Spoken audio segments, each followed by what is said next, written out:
ভারতের ওপর একদিকে যখন মার্কিন প্রেসিডেন্ট ডোনাল্ড ট্রাম্পের অতিরিক্ত শুল্ক আরোপে হতাশ নয়াদিল্লি, ঠিক তখনই ট্রাম্পের সাথে দেখা করতে যুক্তরাষ্ট্রে যাচ্ছেন পাকিস্তানের সেনাপ্রধান।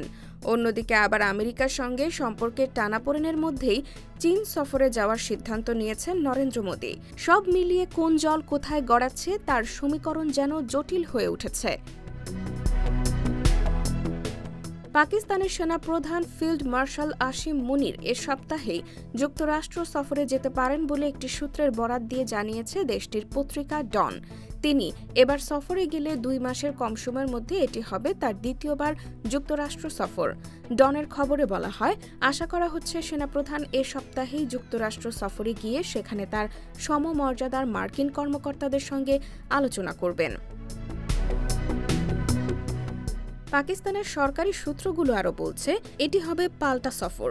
এর আগে গত জুলাইয়ের শেষ দিকে যুক্তরাষ্ট্রের সেন্ট্রাল কমান্ডের প্রধান জেনারেল মাইকেল এরিক কুরিলা পাকিস্তান সফর করেছিলেন।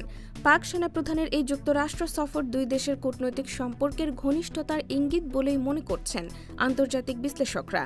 ট্রাম্পের সঙ্গে পাকিস্তানের এই ঘনিষ্ঠতায় দিল্লির কপালে দেখা দিয়েছে চিন্তার ভাঁজ।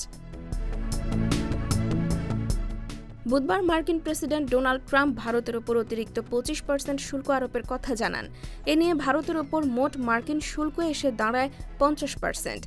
আর এর মধ্যেই জানা যায় যুক্তরাষ্ট্রের সঙ্গে সম্পর্কের টানাপোড়েনের মধ্যেই চীন সফরে যাওয়ার সিদ্ধান্ত নিয়েছেন ভারতের প্রধানমন্ত্রী Narendra Modi.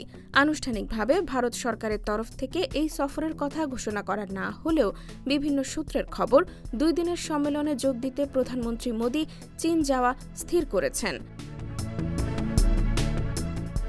IBTV USA, new York.